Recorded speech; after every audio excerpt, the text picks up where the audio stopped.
विज्ञान व्याख्यान माला के अंतर्गत 22वें सोपान में हार्दिक स्वागत एवं अभिनंदन है। मित्रों, आज हमारे साथ इस व्याख्यान माला के क्रम में हैदराबाद विश्वविद्यालय से संस्कृत अध्ययन केंद्र की आचार्य एवं विश्वविख्यात संस्कृत विदुषी आदरणीय प्रोफेसर अंबा कुलकर्णी जी हमारे बीच में है। पाणिनि आद्य programmer, Panini the foremost programmer, इस विषय पर प्रस्तुति के माध्यम से आप अपने विचारों को हम सबके समक्ष रखेंगी। विश्वविद्यालय परिवार की ओर से कुलकर्णी जी का हार्दिक स्वागत एवं अभिनंदन करते हैं। हमारे विश्वविद्यालय के आधिकारिक पृष्ठ पर लगभग 5000 से अधिक अभ्यर्थी, शोधार्थी एवं जिज्ञासुगण आपके व्याख्यान हेतु सादर प्रतीक्षारत हैं। हम अविलंब आदरणीय आचार्य जी से निवेदन करते हैं कि आप अपने वक्तव्य से हम सभी को उपकृत करें। विशेषतया संगणक एवं संस्कृत के समवेत प्रयोग में आदरणीय का प्रायोगिक अध्ययन है। हमारे विशेष अनुग्रह पर आपने स्वीकृति प्रदान कर इस व्याख्यान माला में अपनी आहुति दी। इतदर्थ धन्यवाद पूर्वक विश्वविद्यालय परिवार आपको सादर आमंत्रित करता है। आदरणीय आचार्य अंबा कुलकर्णी जी। नमस्कार मधुसूदन मिश्रा जी। सर्वप्रथम मैं संपूर्णानंद संस्कृत विश्वविद्यालय के कुलपति प्राचार्य राजाराम शुक्ल जी का आभार मानती हूँ। आप लोगों ने मुझे ये व्याख्यान देने के लिए आमंत्रित किया, इसलिए मैं आपकी आभारी हूँ। मेरी जो स्लाइड्स है वो सब अंग्रेजी में है, परंतु मैं हिंदी में व्याख्यान दूंगी।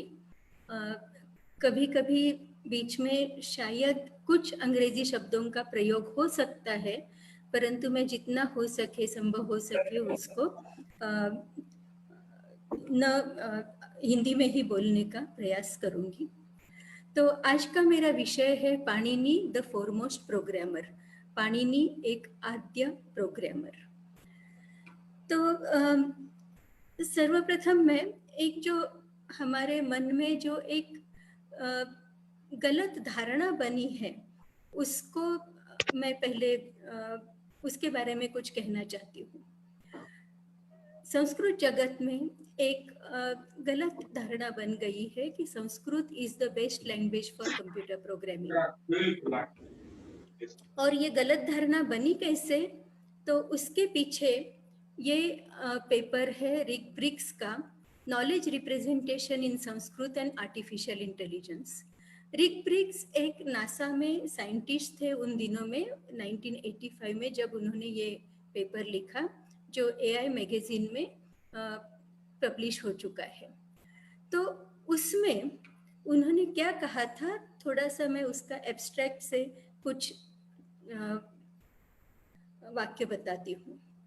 तो उसमें उन्होंने लिखा था, among the accomplishments of the grammarians can be reckoned a method of paraphrasing Sanskrit in a manner that is identical not only in essence but in form with current work in artificial intelligence। तो ये grammarians जो है वो वैयाकरणों को संबोधित कर रहे हैं और वो कह रहे हैं कि वैयाकरणों ने जो संस्कृत के पैराफ्रेजिंग जो है, जैसे हम शब्दबोध करते हैं वाक्य का, तो वो जो प्रक्रिया है दैट इज आइडेंटिकल, वो बिल्कुल समान है उसके आकार में और उसका जो सार है, वो क्यों हम शब्दबोध करते हैं, तो उसके पीछे जो तत्व है जो और शब्दबोध का जो आकार है, वो दोनों करंट वर्क जो आर्टिफिशियल इंटेलिजेंस में जो काम चल रहा है उससे बहुत ही साम्य रखता है, ये उन्होंने कहा। और आगे कहा उन्होंने कि this article demonstrates that a natural language can serve as an artificial language also। तो जो प्राकृतिक भाषा है संस्कृत, उसका एक आर्टिफिशियल लैंग्वेज के तौर पर भी प्रयोग किया जा सकता है। And that much work in AI has been reinventing a wheel millennia old. तो जो AI में काम चल रहा है, तो उन दिनों में जो काम चल रहा था वो नॉलेज को, ज्ञान को कैसे हम प्रस्तुत करें, तो ज्ञानाकार की बात हो रही थी, नॉलेज रिप्रेजेंटेशन। तो ज्ञानाकार जो है, ज्ञानाकार के लिए हमारे पास संस्कृत में शब्दबोध की प्रक्रिया है। जो जैसे रामः वनम गच्छति, तो हम राम कर्तृक वन कर्मक गमन क्रिया, ये संक्षिप्त में बताया, परंतु जब शब्दबोध करते हैं तब आप वचन, विभक्ति, पुरुष, ये और काल, ये सब चीजें लाकर उसका आप पूरा वर्णन करते हैं, इस वाक्य से क्या बोध हो रहा है।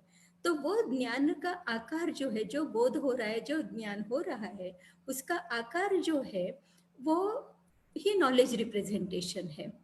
तो ये रिक ब्रिक्स कह रहे हैं कि जो सदियों पहले काम हो चुका था उसी को ये AI के लोग फिर से दोबारा कोशिश कर रहे हैं उसको कैसे प्रस्तुत करें। तो यहाँ जो बात हो रही है वो संस्कृत भाषा की नहीं, परंतु संस्कृत भाषा में जो शास्त्र है, विशेष करके जो शब्दबोध की प्रक्रिया है, शब्दबोध का ज्ञानाकार जो है, उसकी बात हो रही है। और ये शब्दबोध किस में, कौन सी भाषा में लिखा जा रहा है? संस्कृत में लिखा जा रहा है। तो इसीलिए वो कह रहे हैं कि जो प्राकृतिक भाषा है संस्कृत, उसी को एज एन आर्टिफिशियल लैंग्वेज उसका उपयोग किया जा रहा है। तो अब यहाँ देखिए, जो शब्दबोध की भाषा है वो सबको समझ में नहीं आती जब तक आप उसमें ट्रेन नहीं होते प्रॉपरली। तो शब्दबोध पढ़ना पड़ता है, शब्दबोध सीखना पड़ता है, उसके बाद आपको शब्दबोध की भाषा समझ में आने लगती है। और शब्दबोध की जो भाषा है उसमें कुछ ऐसे शब्द है जैसे निरूप्य, निरूपक, अवच्छेदक आदि, जो हम आम व्यवहार में, आम भाषा में व्यवहार में अधिकतर नहीं लाते, परंतु शब्दबोध के आकार में तो वो हमेशा बहुत प्रचुर प्रमाण में हमें दिखाई देते हैं वो शब्द।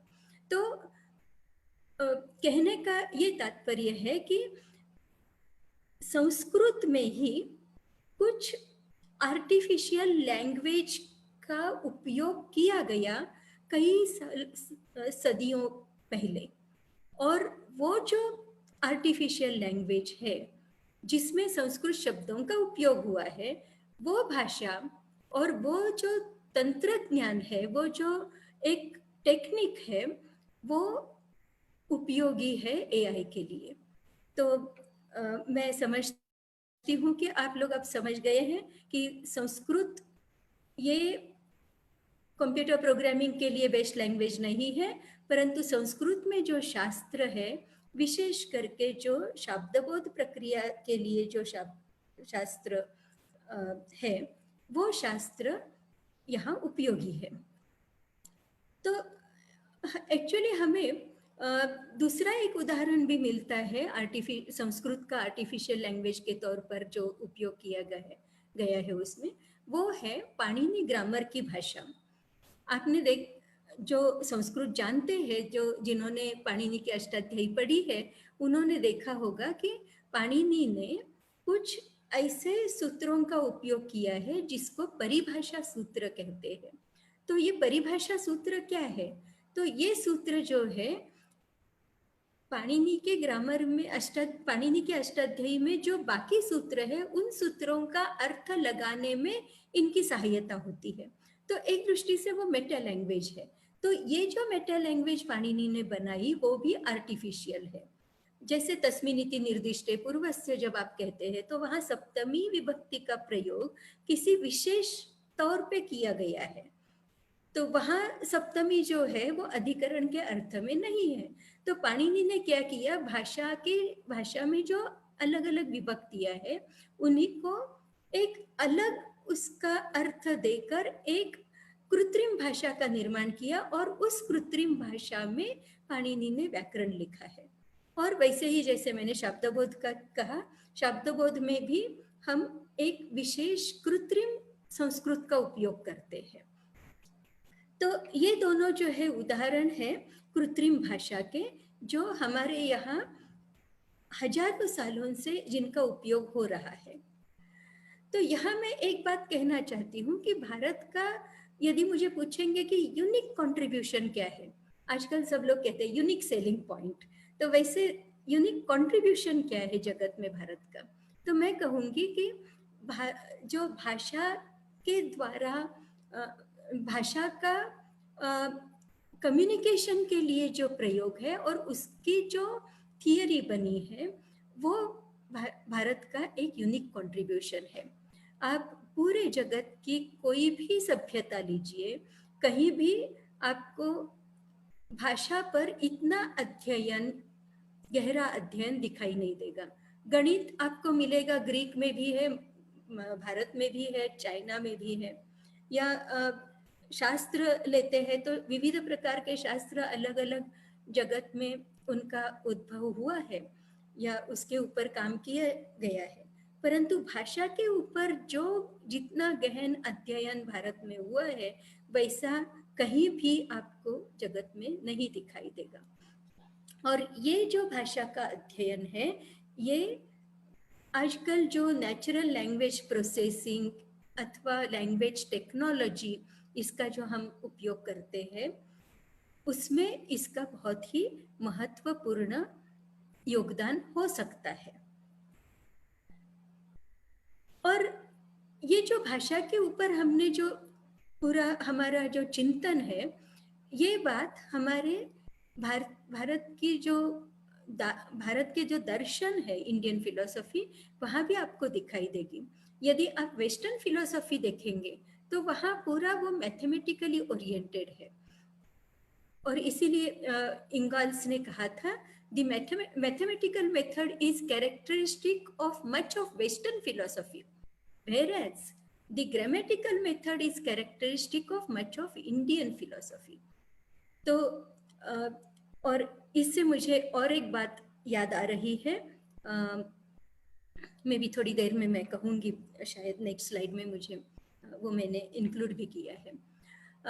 तो यहाँ अभी मैं जो हमारे ग्रामेटिकल मेथड्स या भाषा के ऊपर जो चिंतन है, ऑफ कोर्स ये परंपरा वेदों से चलती आ रही है, परंतु पहला जो एक फॉर्मल सिस्टम जो कहते हैं व्याकरण का, वो दिया है पाणिनि ने। पाणिनि लगभग 2500 साल पहले हुए, अप्रोक्सीमेट काल, और उन्होंने जो उन दिनों में प्रचलन में जो संस्कृत भाषा थी, उसका एक ग्रामर लिखा, व्याकरण लिखा। और वो व्याकरण जो है, वो हम कह सकते हैं कि लगभग परिपूर्ण है। परिपूर्ण इस अर्थ में कि उन दिनों में जो भाषा प्रचलन में थी, उस भाषा के जो विविध आयाम है, विविध उसके विशेषता है, वो सब इस ग्रामर ने कैप्चर किए थे। इसमें लगभग 4000 सूत्र है। और सूत्र क्या होता है, जो संस्कृत नहीं जानते हैं उनके लिए बता रही हूँ। अल्पाक्षरम असंदिग्धम सारवत विश्वतो मुखम अस्तोभम अनवद्यम च सूत्रः सूत्रविदो विदुः। तो ये वायु पुराण में सूत्र का लक्षण बताया गया है। अल्पाक्षरम, बिल्कुल कम से कम अक्षरों में लिखा गया है। असंदिग्ध, उसमें संदिग्धता नहीं है। सारवत, उसमें पूरा सार निचोड़ा हुआ है भाषा का। विश्वतो मुखम, जो पूरा जनरल है, तो ऐसा नहीं कि केवल ये संस्कृत के लिए उपयोगी है, संस्कृत के अलावा बाकी भाषाओं के लिए भी ये व्याकरण उपयोगी हो सकता है। अस्तोभम, उसमें कहीं डिसकंटिन्यूटी नहीं, अननेसेसरी चीजें नहीं है, अननेसेसरी शब्द नहीं है। अनवद्यम, तो ये सूत्र जो है, गणित में जैसे फॉर्मूला होता है, वो फॉर्मूला के जैसे ये सूत्र है। और ये 8 अध्यायों में और हर एक अध्याय में 4 पाद है। ऐसे विभाग उसका हुआ है। तो इस अष्टाध्यायी को नॉर्मली लोग जब उसकी प्रशंसा करते हैं तो एक तो वो बहुत ही आसान है, दूसरा जो है उसका जो कवरेज, जैसे मैंने कहा कि पूरे उन दिनों में जो संस्कृत भाषा थी उसकी जितनी भी विशेषता है उस सब को वो कवर करता है। और उसमें जैसे पहले बताया परिभाषा उसमें है, तो मेटा लैंग्वेज का उपयोग किया गया है। और उसमें जो सूत्र है वो सूत्र भी कब कौन सा सूत्र अप्लाई करना है, और दो सूत्रों में यदि कुछ टेंशन है, दोनों सूत्र एक ही साथ वहाँ उपलब्ध हो रहे हैं तो उनमें किसको प्राधान्य देना, इन सब के जो नियम है वो बहुत ही अच्छी तरह से बताया गया है। तो इस दृष्टि से, और of course various aspects of informatics, जब मैं कहती हूँ इंफॉर्मेटिक्स यानी जब हम वाक्य बोलते हैं तो हर पद में, प्रत्येक पद में जो प्रकृति प्रत्यय विभाग है, तो प्रकृति का अर्थ क्या है, प्रत्यय का अर्थ क्या है, और उन प्रकृति प्रत्यय को लेकर वाक्य का अर्थ कैसे बनता है, ये सब इंफॉर्मेशन डायनेमिक्स जो है बहुत ही अच्छी तरह से पाणिनि ने कवर किया हुआ है। तो एक विद्वान हुए थे ब्लूमफील्ड नाम के, जो भाषाविद थे, उन्होंने कहा कि the descriptive grammar of Sanskrit which Panini brought to its perfection is one of the greatest monuments of human intelligence. तो ये देखिए, हम मॉन्यूमेंट्स बहुत सारे देखते हैं, परंतु यहाँ वो कह रहे हैं greatest monument of human intelligence and an indispensable model for the description of languages. तो पाणिनि के पहले भी बहुत सारे वैयाकरण हो चुके थे पाणिनि, मगर पाणिनि ने क्या किया, जो उनके पहले जो विविध व्याकरण उपलब्ध थे उन सबको साथ में लेकर एक विशेष तरीके का एक अरेंजमेंट उन्होंने दिया, और उस अरेंजमेंट की हम बात करने जा रहे हैं आज।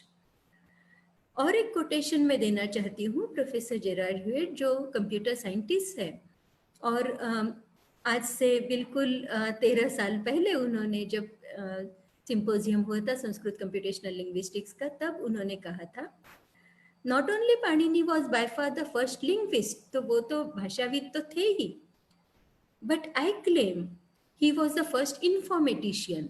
ना इंफॉर्मेटिशियन, जब फ्रेंच लोग इंफॉर्मेटिशियन शब्द का उपयोग करते हैं वो कंप्यूटर साइंटिस्ट के लिए कहते हैं, तो वो कह रहे हैं कि पाणिनि एक कंप्यूटर साइंटिस्ट थे।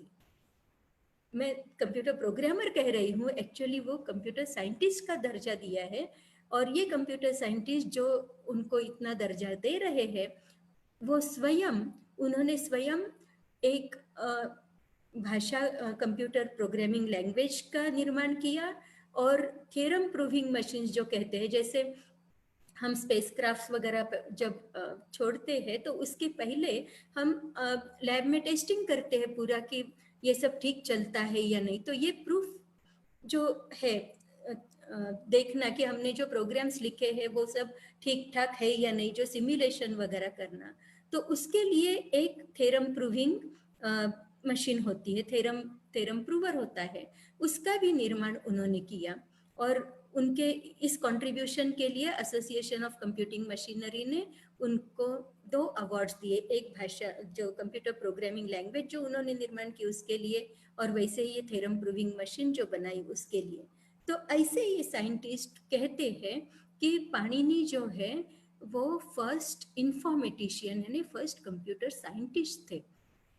और वो आगे कह रहे हैं 24 centuries before computers came into existence, तो कंप्यूटर्स आने के पहले 2500 साल पहले एक कंप्यूटर साइंटिस्ट हुए भारत में, और वो है महर्षि पाणिनि। तो पाणिनि को हम यूक्लिड से कंपेयर कर सकते हैं, अब मैं उसमें डिटेल्स में नहीं जाऊंगी, परंतु एक मुझे जो याद आ रहा था वो बात जो याद आ रही थी वो ये कि प्लेटो ने अपने एकेडमी में केवल ज्योमेट्रिशियंस को प्रवेश दिया था। तो यदि आप ज्योमेट्री नहीं जानते, भूमिति नहीं जानते, तो उसके एकेडमी में आप प्रवेश नहीं कर सकते। और वैसे ही हमारे यहाँ भाषा का महत्व है, भाषा शास्त्र का, व्याकरण, न्याय, मीमांसा आदि का महत्व है, विशेष करके व्याकरण का। यदि आप व्याकरण नहीं जानते हैं तो किसी भी गुरुकुल में या हमारी जो परंपरा, ट्रेडिशनल परंपरा है, पारंपरिक शिक्षा पद्धति है, उसमें आप देखेंगे कि व्याकरण नहीं आता है तो आप किसी भी दूसरे शास्त्र का अध्ययन नहीं कर सकते। तो हमारे यहाँ व्याकरण का उतना ही महत्व था या अभी भी है जितना ज्योमेट्री का विदेश में था, पाश्चिमात्य देशों में था। ठीक है, तो अब यहाँ अष्टाध्यायी को दो तरीके से देखा जा सकता है। एक जो है अष्टाध्यायी में जो सूत्र है उनकी रचना और उसका एक प्रक्रिया पक्ष, प्रक्रिया से विविध शब्दों का निर्माण कैसे करना और वो प्रक्रिया क्या है, प्रक्रिया के लिए जो सूत्र लिखे हैं वो कैसे लिखे हैं, वो एक पक्ष। और दूसरा उसका आर्थी पक्ष है। तो आर्थी पक्ष के ऊपर आज मैं कुछ चर्चा नहीं करूंगी, तो दूसरा ये method of analysis of Sanskrit language, उसके ऊपर कुछ नहीं चर्चा करूंगी। आज का मेरा व्याख्यान केवल उसके प्रक्रिया पक्ष को लेकर है, क्योंकि प्रक्रिया जब आती है तब कंप्यूटर प्रोग्राम के जैसा वहां स्ट्रक्चर आ रहा है और उसकी मैं तुलना करना चाहती हूँ। तो अष्टाध्यायी हम सब जानते हैं, लगभग 4000 सूत्र है उसमें, और उसके साथ कुछ हमारे पास और भी टेक्स्ट हमें उनका उपयोग करना पड़ता है अष्टाध्यायी को समझने के लिए, और वो है एक तो शिव सूत्र, दूसरा है धातु पाठ, तीसरा गण पाठ, चौथा है लिंगानुशासनम और पांचवा उणादि। मैंने क्वेश्चन मार्क इसलिए यहाँ रखा है कि कुछ लोग मानते हैं, कुछ लोग नहीं मानते हैं उसको, अष्टाध्यायी का एक पार्ट, तो इसलिए मैंने क्वेश्चन मार्क रखा है।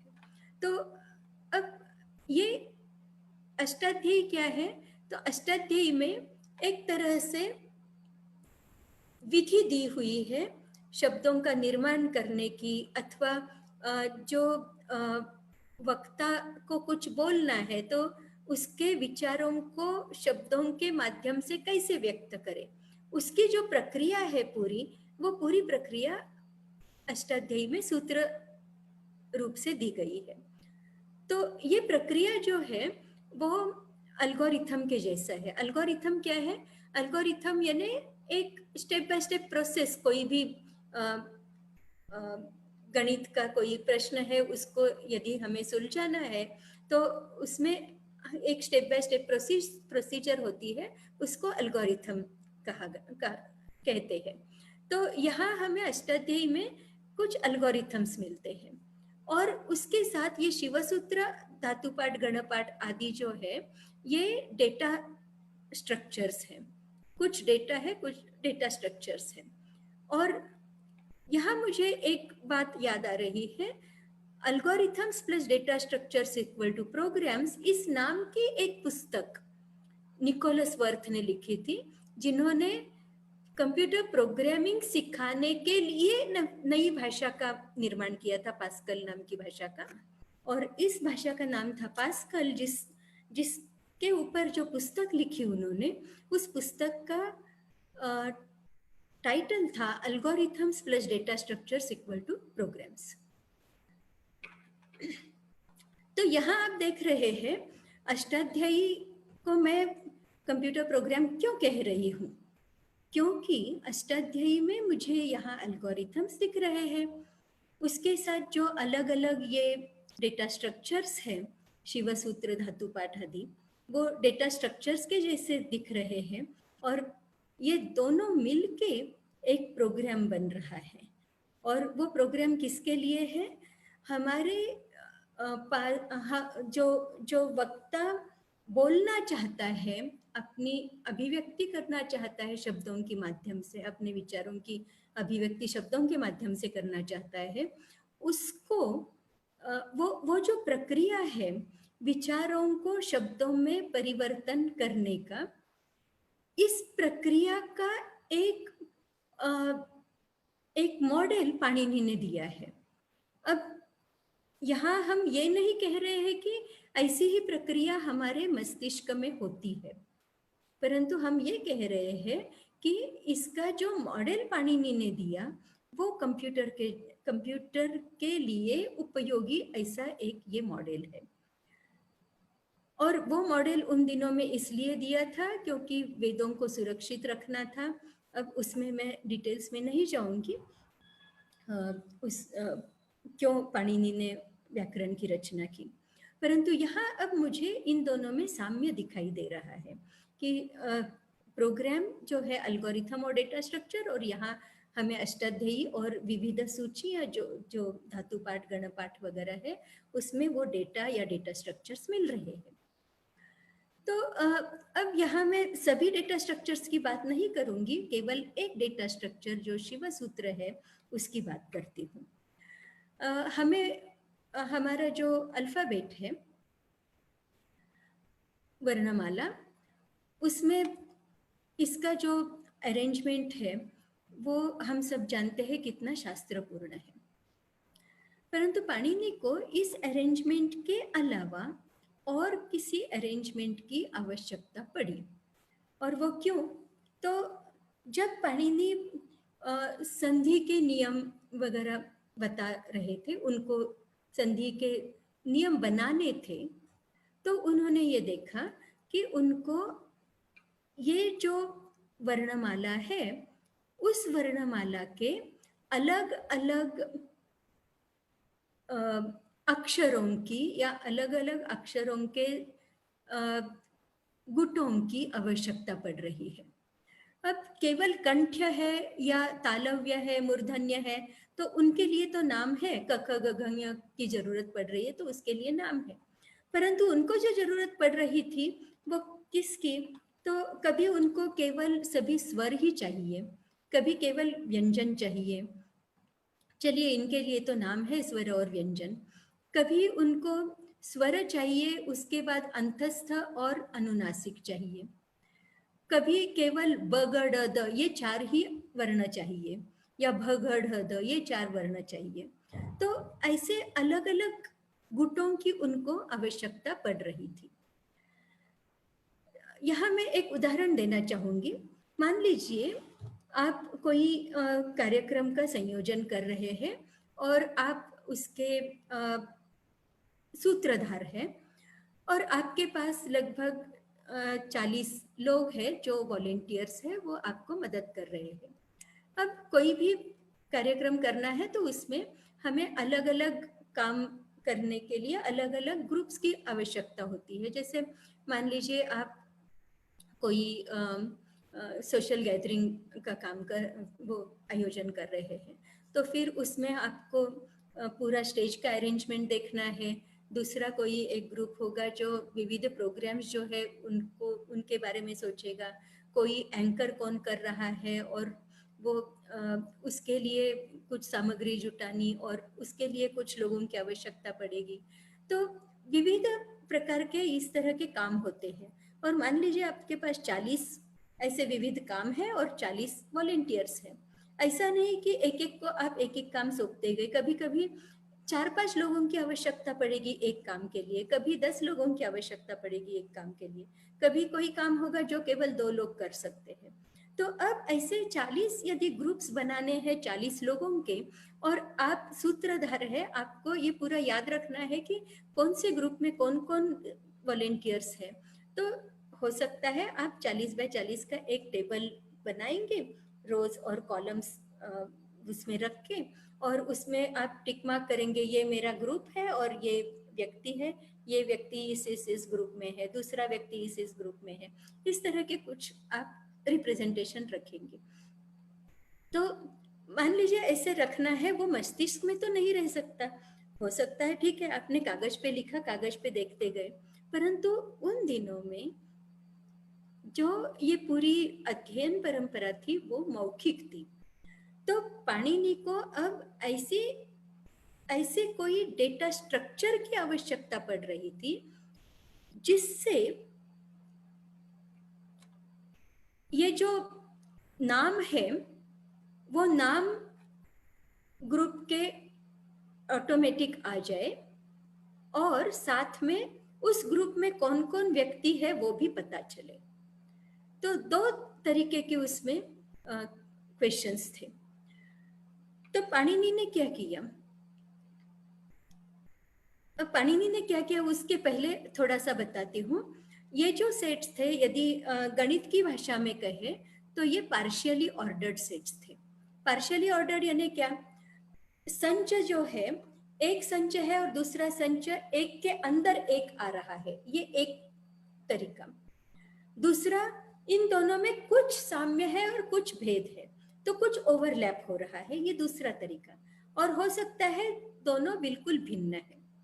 तो जब पार्शियली ऑर्डर कहते हैं तो जैसे मैंने यहाँ से यहाँ ये जो रेखा खींची है, तो ये जो सेट है इसमें ये अंतर्भूत है, इसमें ये अंतर्भूत है, परंतु इसमें और इसमें कुछ रेखा नहीं है, तो ये दोनों बिल्कुल भिन्न है। तो जहाँ एक दूसरे में अंतर्भूत है वहां मैंने ये लाइंस जोड़े हैं और इस तरह का ये स्ट्रक्चर है। यदि पूरा ऑर्डर्ड होता तो एक के अंदर दूसरा, दूसरे के अंदर तीसरा, ऐसे आते, परंतु यहाँ वैसा स्ट्रक्चर नहीं है। कुछ एक के ऊपर एक ऐसे डिपेंडेंट है, कुछ में बिल्कुल साम्य, कुछ नहीं, कुछ कॉमन नहीं है। तो ये जो स्ट्रक्चर है इसको पार्शियली ऑर्डर स्ट्रक्चर कहते हैं गणित में। तो अब इस तरह का जो स्ट्रक्चर है इसको पाणिनि ने क्या किया, किसी तरीके से ये पूरा जो है इसको लीनियरली अरेंज किया। ये पूरा एक लाइन है, मैंने वो 14 अलग अलग लाइंस में लिखा है, परंतु वो केवल एक लाइन है।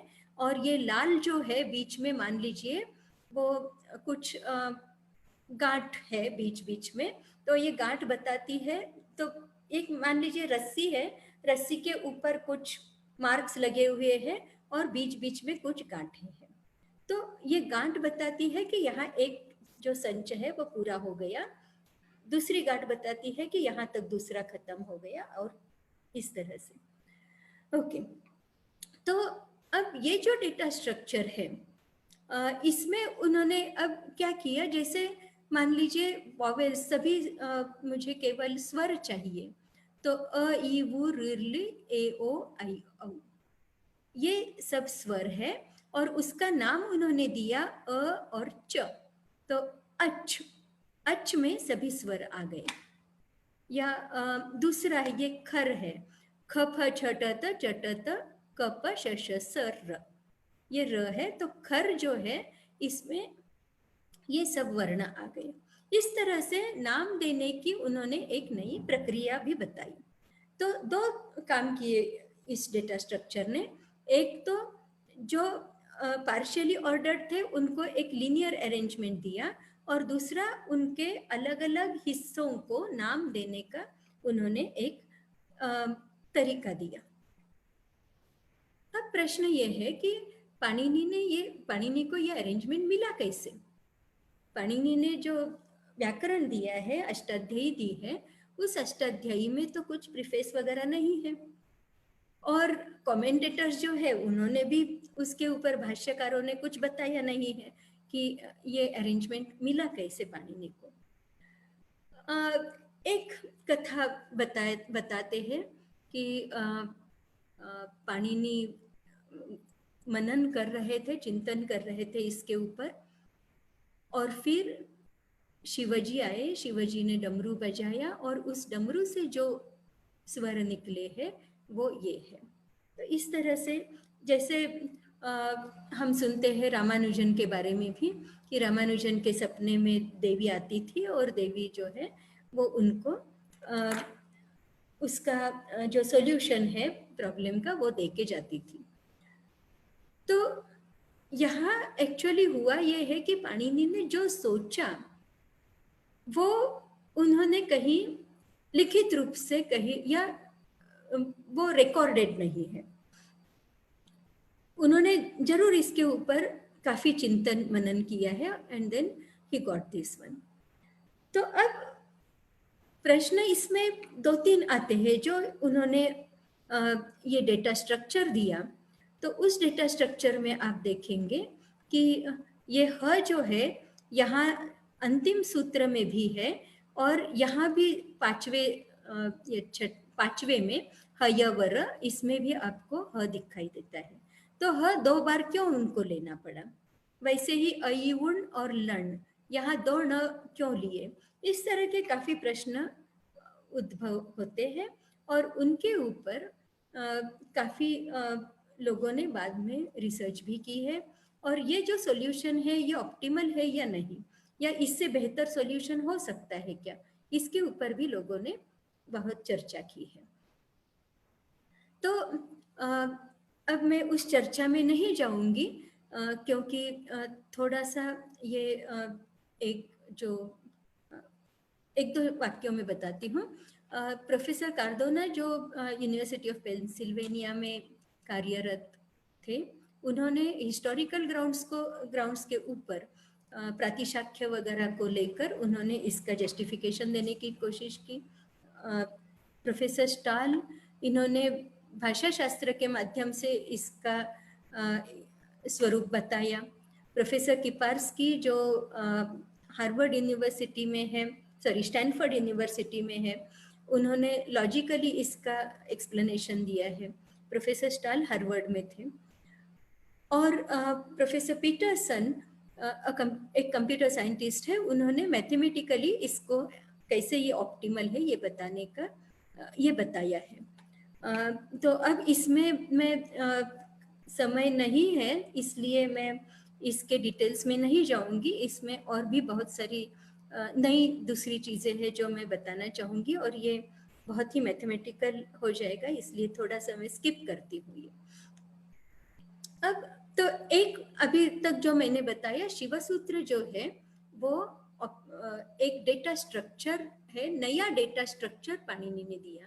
तो ऐसे बहुत सारे विविध data structures computer scientist define करते रहते हैं। तो ये पाणिनि ने जो डेटा स्ट्रक्चर दिया, एक्चुअली इसका महत्व बहुत ही है। जैसे आप मॉल में जाते हैं, मॉल में जो वस्तुओं को रखा जाता है, जिस तरीके से किस ऑर्डर में रखना है और किन वस्तुओं को कहाँ कहाँ रिपीट करना है, यदि रिपीट करना है तो, अथवा पुस्तकों को लाइब्रेरी में कैसे रखना है। जैसे मान लीजिए उज्जैन के ऊपर किसी ने पुस्तक लिखी है जिसमें धर्म के बारे में है, जिसमें ये ऐतिहासिक कुछ बातें लिखी गई हैं और उसके साथ साथ ट्रैवल टूरिज्म के बारे में भी कुछ लिखा गया है। तो ये पुस्तक यदि आप रिलीजन के सेक्शन में रखेंगे तो बाकी लोगों को वो एक्सेसिबल नहीं होगा। यदि केवल आप ऐतिहासिक हिस्ट्री सेक्शन में रखेंगे तो वहाँ भी केवल वो लोग ही देख पाएंगे, बाकी नहीं। तो कभी कभी आपको ये रिपीट करना पड़ता है, जैसे ह को पाणिनि ने रिपीट किया और ये मैथमेटिकली हम उसको प्रूव कर सकते हैं किसको रिपीट करना है किसको नहीं। और वो तरीका जो है वो प्रोफेसर पीटरसन ने दिया है। ठीक है, तो अब उसमें मैं अधिक डिटेल में नहीं जाऊंगी। अब दूसरी जो विशेषता है पाणिनि की वो है अनुवृत्ति। तो अनुवृत्ति क्या है? तो ये एक प्रकार का कंप्रेशन टेक्निक जो हम यूज करते हैं आजकल। कुछ भेजना है तो हम जिप करके भेजते हैं। जिप क्या करता है? तो सबको एक उसकी पैकेजिंग करके उसको कंप्रेस करके भेजता है। और ये कंप्रेशन मैक्सिमम कितना होता है? तो हार्डली 1/3 या थोड़ा सा अधिक, लगभग 1/3 जितना कंप्रेशन होता है, या 2.67 कुछ है उसका फैक्टर। तो वहां तक कंप्रेशन होता है। इसका मतलब क्या? मान लीजिए आपको 10 बाइट्स लग रहे होंगे तो 10 की जगह 2.67 या 3 बाइट्स तक वो कंप्रेस हो सकता है। अब देखते हैं पाणिनि ने अनुवृत्ति नाम का जो एक कॉन्सेप्ट है उसका उपयोग कैसे किया है। तो हम ये गणित में स्कूल में हम ये सीखते हैं distributivity, a into B plus C is a into B plus a into C. ये नियम तो हम स्कूल में गणित में सीखते हैं, परंतु भाषा में भी ऐसी डिस्ट्रीब्यूटिविटी होती है क्या? तो हम ये पाते हैं कि भाषा में भी ऐसे डिस्ट्रीब्यूटिविटी होती है। अब यहाँ मैंने अंग्रेजी उदाहरण दिए हैं, मैं ये संस्कृत के लेती हूँ, या आप अपनी मातृभाषा के उदाहरण ले सकते हैं। जैसे रामः वनं गच्छति फलं च खादति। तो यहाँ रामः वनं गच्छति, और ऐसे भी कह सकते रामः वनं गच्छति फलं खादति। तो ये जो दो वाक्य है, दूसरे वाक्य में रामः वनं गच्छति और दूसरे में केवल फलम खादति कहा।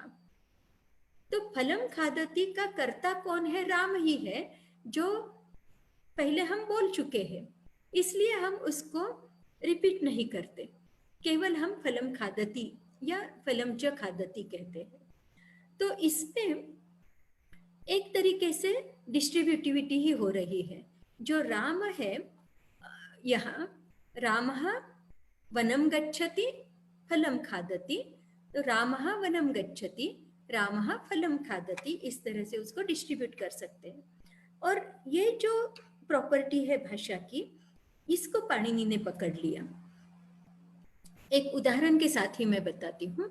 तो यहाँ अभी हमारे पास 7 सूत्र है। उपदेशे अच अनुनासिक इत, ये पहले अध्याय का दूसरा सूत्र है। हलन्त्यम न विभक्तौ तुस्मः आदिनिटुडवाः शः प्रत्ययस्य चुटु लशको अतद्धिते। अब इन सूत्रों को समझने के लिए यदि आप सिद्धांत कौमुदी में जाते हैं, तो सिद्धांत कौमुदी में हर सूत्र की वृत्ति दी होगी। उसमें लिखा होगा उपदेशे अच अनुनासिकित, ये पहला सूत्र तो एज इट इज है।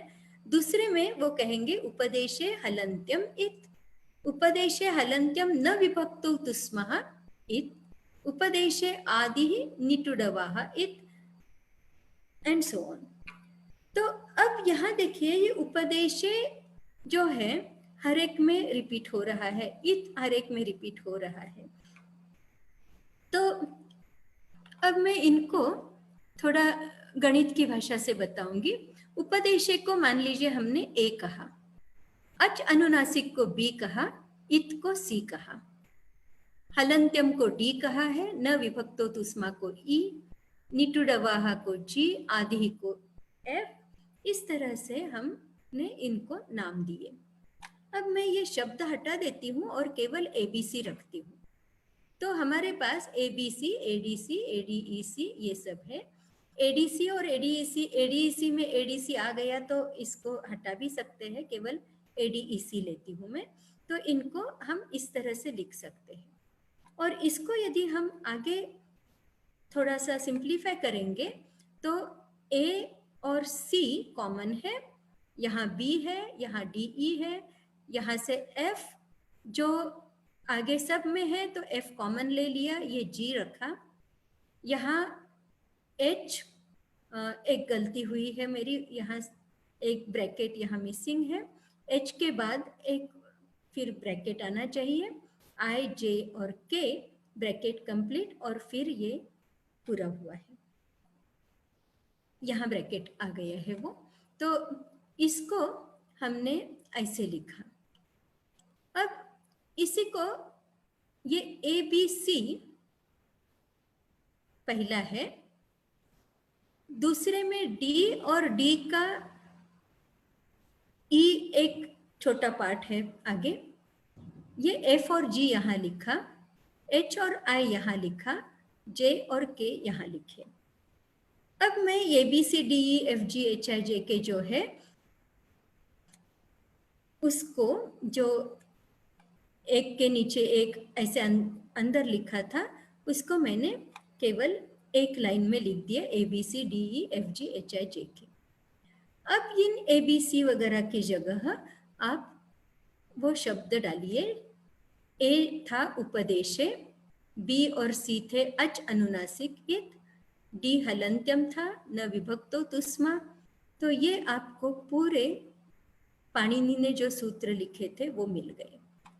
तो आप देखेंगे कि पाणिनि ने किया क्या, जो नेचुरली उनके मन में जब वो सूत्र बना रहे हैं तब अनुवृत्ति नहीं है, वो अलग अलग सूत्र है। अब उसको उन्होंने कॉम्पैक्ट कर दिया है और कॉम्पैक्ट करके उन्होंने इस तरीके से इसको लिखा। तो अब ये उपदेशे जो है ये नीचे भी हमें लेना है जब सूत्र का अर्थ लगाना है तब, वैसे ही इत को भी लेना है। तो इसको अनुवृत्ति कहते हैं, अनुवर्तनम जिसका होता है, जो फिर से उसकी उपस्थिति होती है। अनु यानी उसको उसके पीछे पीछे जाना, पीछे पीछे वर्तन यानी वृत्ति या उसकी उपस्थिति। तो आगे के सूत्रों में उन शब्दों की उपस्थिति हो रही है। अब इसमें और कुछ चीजें हैं, मैं डिटेल्स में अभी नहीं जा रही हूँ, परंतु एक सूत्र में बताना चाहूंगी। एक 3-3-65 वाला जो सूत्र है, तीसरे अध्याय का तीसरे पाठ का 65 वाला सूत्र, क्वणः वीणायाम च। तो इसमें यदि अनुवृत्ति देखेंगे तो बहुत सारे शब्दों की अनुवृत्ति आ रही है। ये अलग अलग रंग जो मैंने लिए हैं वो अलग अलग सूत्रों से शब्द आ रहे हैं, इसलिए मैंने उनको अलग रंगों से बताया है। तो ये अकर्तरी च कारके संज्ञायाम एक ही सूत्र से आ रहा है, परह च एक ही सूत्र से आ रहा है, परंतु प्रत्ययः दूसरी सूत्र से आ रहा है। और यहाँ यद्यपि इन सब शब्दों की अनुवृत्ति आ रही है, इसमें केवल प्रत्ययः परश्च अप उपसर्गे वा नौ, केवल इनकी जरूरत पड़ती है अनुवृत्ति के बाद, बाकी शब्दों की अनुवृत्ति की आवश्यकता नहीं पड़ती। तो कभी कभी पाणिनि ने यह भी किया है कि ठीक है वहां शब्द, क्योंकि आगे के सूत्र में इनमें से कुछ शब्द चाहिए तो वो अनुवृत्ति आ रही है, परंतु अब उस सूत्र के अर्थ के लिए जितने शब्द चाहिए केवल उतने ही पदों को यहाँ स्वीकारा जाता है। और उसको कैसे स्वीकार करना, इसके बारे में काफी कुछ डिस्कशन है। प्रोफेसर भाटे जो पुणे यूनिवर्सिटी में विभागाध्यक्ष थी संस्कृत विभाग की, उन्होंने major role in deciding the अनुवृत्ति, आकांक्षा का कैसा उसमें योगदान है उसके बारे में एक पुस्तक लिखी है। तो अब मैं उसमें डिटेल में नहीं जाऊंगी। तो परंतु पाणिनि ने जब ये किया है वो पूरा मैकेनिकली उसको लेना नहीं है। उन्होंने यद्यपि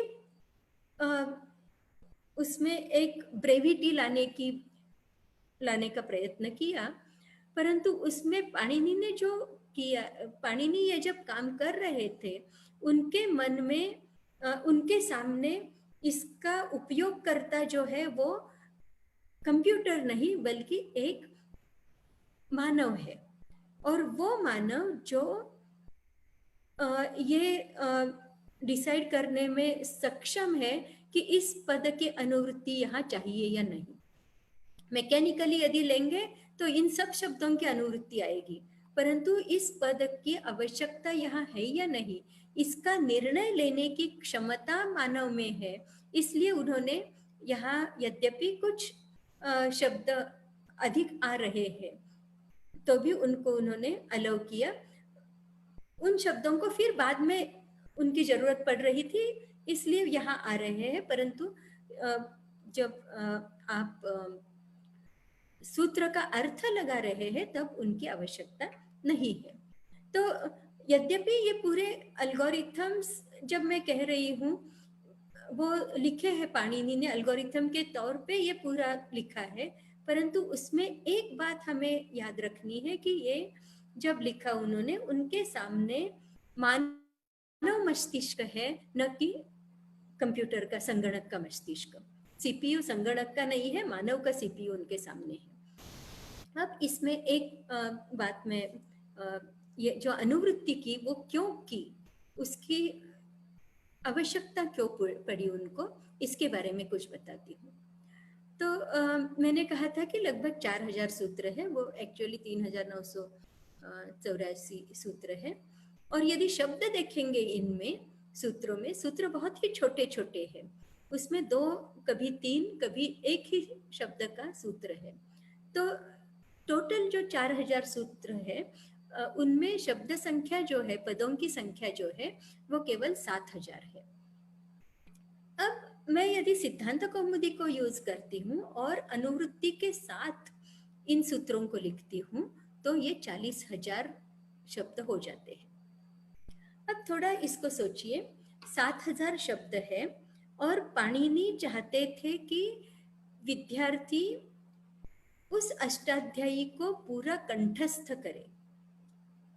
तो अब कंठस्थ करने का अर्थ है ये 7000 शब्द विद्यार्थियों के मन में न केवल वो शब्द, परंतु प्रत्येक सूत्र का अर्थ भी उनको समझ में आ जाए। ये पूरा प्रोग्राम जो है 7000 शब्दों का या 4000 लाइंस का प्रोग्राम जो है वो पूरा मस्तिष्क में रहे, ये पाणिनि चाहते थे। और एक मुझे उत्सुकता थी कि इसमें कंठस्थ करने में समय कितना लगता है। तो एक गुरुकुल में जाकर मैंने पूछा कि अष्टाध्यायी कंठस्थ करने में कितना समय लगता है। तो उन्होंने कहा लगभग 6 महीने लगते हैं। ऑफ कोर्स कभी कभी 2-3 महीने में करने वाले भी विद्यार्थी मिलते हैं, परंतु ऑन एन एवरेज देखा जाए तो लगभग 6 महीने लग रहे हैं इसको कंठस्थ करने में, 7000 शब्दों को। यदि 40,000 शब्द होते तो उसको कंठस्थ करने में कितना समय लगता? 7 गुना 6 42 होता है, तो ये 6 गुना है। तो यदि 6 गुना है तो समय केवल 6 गुना नहीं हो सकता है, 10 गुना 12 गुना समय लगेगा। और 6 महीने का 12 गुना हो गया 6 साल। तो यदि 5 या 6 साल यदि विद्यार्थी केवल उसको कंठस्थ करने में लगाता है, उसके बाद फिर उसको समझने में और समय चाहिए। कौन विद्यार्थी या कौन पालक तैयार होंगे विद्यार्थी को केवल ये पढ़ने के लिए इतने साल लगाने, ये कंठस्थ करने में इतने साल लगाने के लिए? तो पाणिनि ने ये बिल्कुल, क्योंकि उन दिनों में पूरी वो मौखिक अध्ययन चल रहा था, उनको इस बात का ध्यान जरूर होगा। उन्होंने अनुवृत्ति का प्रयोग करके ये 40,000 की जगह कंप्रेस करके 7,000 शब्दों में इसको बिठाया। तो जैसे अभी इस पहले वाला उदाहरण हम देखते हैं, ये जो है, तो इसमें देखिए शब्द कितने हैं? 1 2 3 4 5 6 7 8 9 10 11 12 13 14 15 16 17 18 19 20 21 22 23 24 25 26 27 28 29 30 31 32 33 34 और 35 शब्द है। और 35 को उन्होंने ABCDEFG HIJK, तो 12 शब्दों में, 35 शब्दों की जगह 12 शब्दों में उन्होंने इसको पूरा बिठाया है। ऑफ कोर्स अच अनुनासिक को मैंने 1 गिना है, इसको भी 1 काउंट किया। यदि हम अलग अलग काउंट करते हैं तो लगभग 20 होंगे, फिर भी 35 के 20 शब्द हो गए। वैसे ही काफी जगह उन्होंने किया है। So this is very much significant from oral tradition. तो ये अनुवृत्ति के कारण कॉम्प्रेशन 1/6 हुआ। और यदि बाइट साइज देखते हैं उसके कितने बाइट्स लगे उसको, तो ये कॉम्प्रेशन 1/3 हो रहा है। और इसीलिए मैंने शुरू में जो कहा 1/3, जब आप जिप करते हैं किसी का वो पैकेजिंग करते हैं और भेजते हैं चीजें, तो उसका साइज ऑलमोस्ट 1/3 होता है। पाणिनि ने उन दिनों में इसका साइज 1/3 करके ये किया था। तो अनुवृत्ति जो है ये काफी महत्वपूर्ण एक विशेषता है पाणिनि के अष्टाध्यायी की, जिसमें काफी कुछ कॉम्प्रेशन हो रहा है। तो अभी बहुत सारी चीजें हैं बताने के लिए, परंतु मुझे लगता है इसमें समय बहुत लगेगा, तो मैं अभी यहीं रुकना चाहती हूँ। और मैं फिर से धन्यवाद देना चाहूँगी मुझे यहाँ आप लोगों ने बुलाया और पाणिनि के अष्टाध्यायी के ऊपर एक एज अ कंप्यूटर साइंटिस्ट मैंने जो उसमें विशेषता पाई है वो आपके साथ मुझे शेयर करने का एक सौभाग्य मिला, इसलिए मैं आभार प्रकट करती हूँ। और भी बहुत सारी चीज़ें हैं बताने के लिए, कभी हम आगे इसके बारे में चर्चा करेंगे। तो धन्यवाद। नमस्कार।